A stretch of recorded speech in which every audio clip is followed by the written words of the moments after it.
Guys, good morning. Time check mga mag-8 na ata or 8 o'clock na siguro. So, yun guys.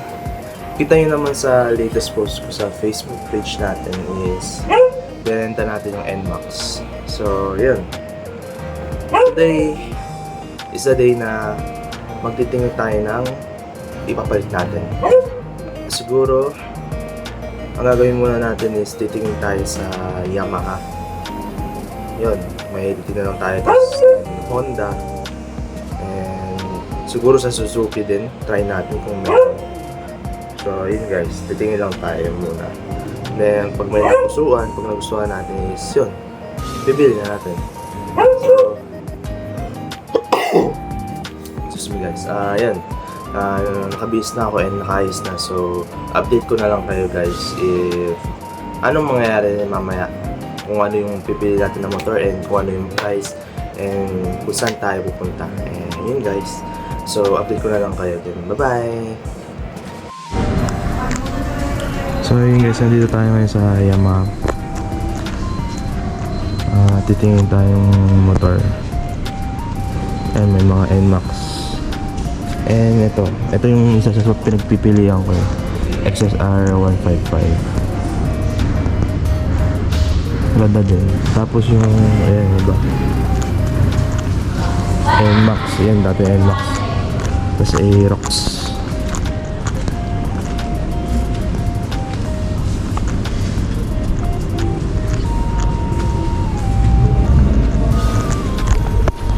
Pero parang hirap. Parang gusto ko yung XSR. Tingnan nyo guys. So yun guys, nandito na kami sa Honda. Titingin naman kami.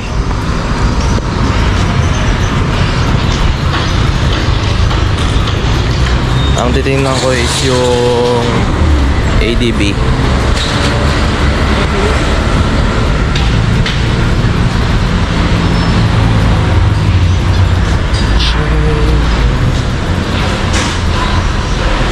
Morning. Yes.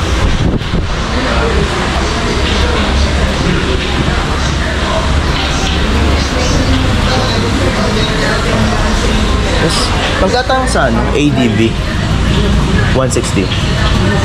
Oo. Meron kayong available.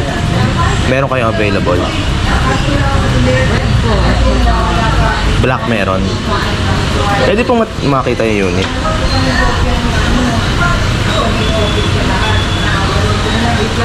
White wala na. Yung black pa pwede natin. Wala na daw pala yung white kagad eh. Yung white na puti, wala na daw kagad. Black tsaka red. Pinababa ko yung black eh. Ayan guys. Bale ito yung price ng ADB dito sa may West Hub.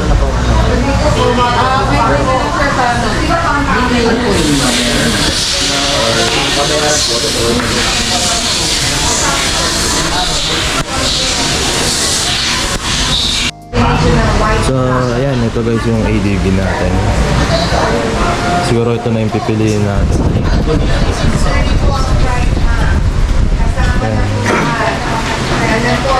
Pero mga dali kung walang mga defects. Natin yung 3 weeks to 1 month po yan. Ano ka madali is maliit ang gulo? Pero hindi gulo mo yan.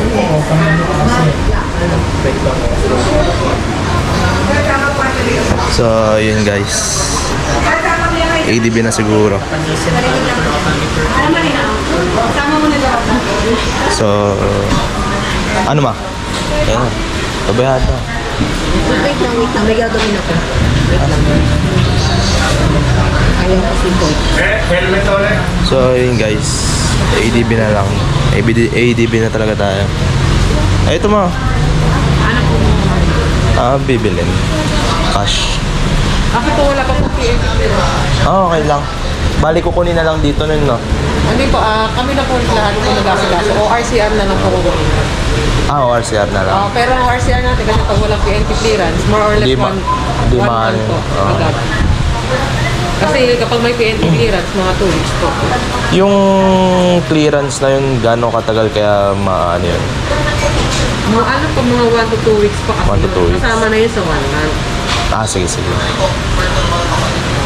May pinapipirmahan po kaming waiver tungkol po doon sa ORCR. Ah, sige. Pwede mo naman siyang basahin. Sige.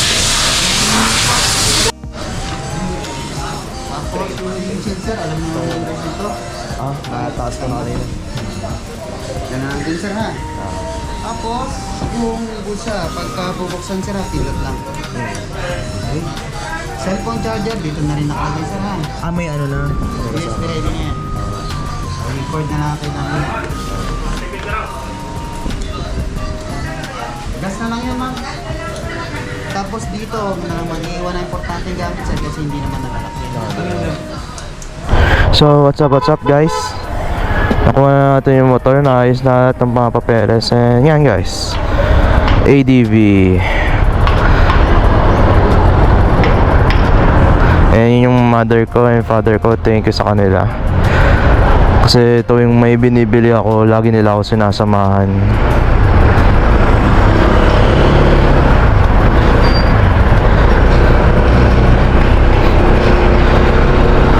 So, yun guys, masasabi ko, ay, ang ano pala nito, grabe, mas komportable pala to kaysa sa NMAX. Joke. Mas ano guys, ang masasabi ko,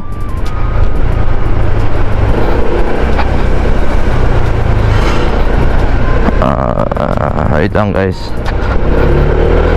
Ang masasabi ko yung legroom niya talagang diretso, or baka yung sa NMAX ko kasi noon ano, yung sa NMAX ko kasi dati pinalitan ko ng upuan. So baka kaya naninibago ko. Ito, diretso mo yung pahan, talagang relax. So yun guys. So naninibago ko sa pwesto ko kasi yung NMAX ko,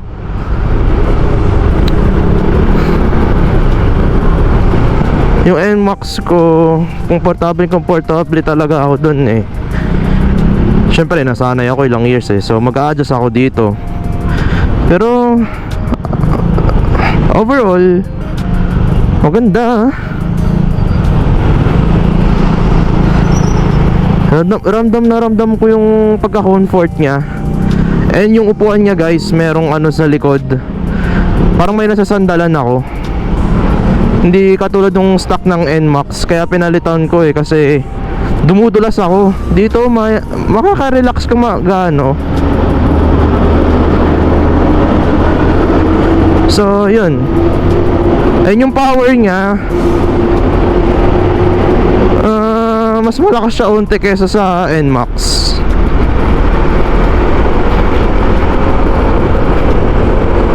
Yung side mirror, okay din naman. Kaso syempre balak natin palitan yan next time para mas maporma tignan. Kung yung NMAX nga natin pinapogi ko eh, ito pa kaya syempre. And yan guys, gusto ko yung odo niya. Ay yung ano, yung panel gauge niya. Ganda ng itsura. Mas nagustuhan ko to kaysa dun sa panel gauge ng NMAX. Mas neat tingnan, tsaka mas aggressive ba? Parang mas designable. Mas maganda yung design.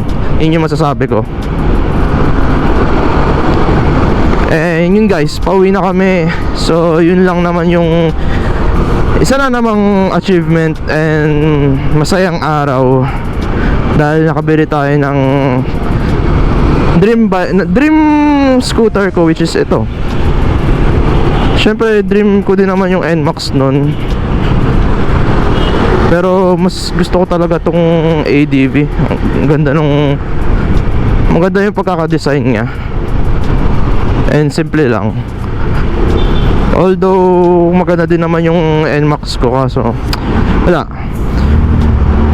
Kung may let go tayo, mas kasabihan nga natin, pag may let go tayo, may dadating. So ito yung dumating. ADV. And oh, yun guys. Ang ganda din nung ano niya, mga buttons. Then yung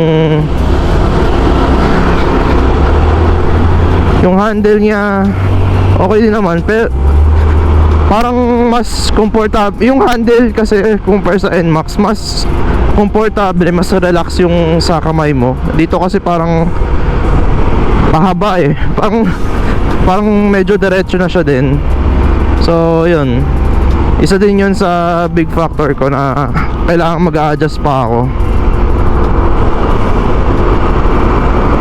And yun guys, sa EDSA na tayo. Update ko na lang kayo. Hindi update tuloy. So guys, nandito tayo EDSA. Pauwi naman na din kami. So yun lang. Thank you sa pagsubaybay sa panibagong achievement ko. And yun guys, mamaya surprise natin yung girlfriend ko. Separate na vlog yun. So yun lang guys, bye bye.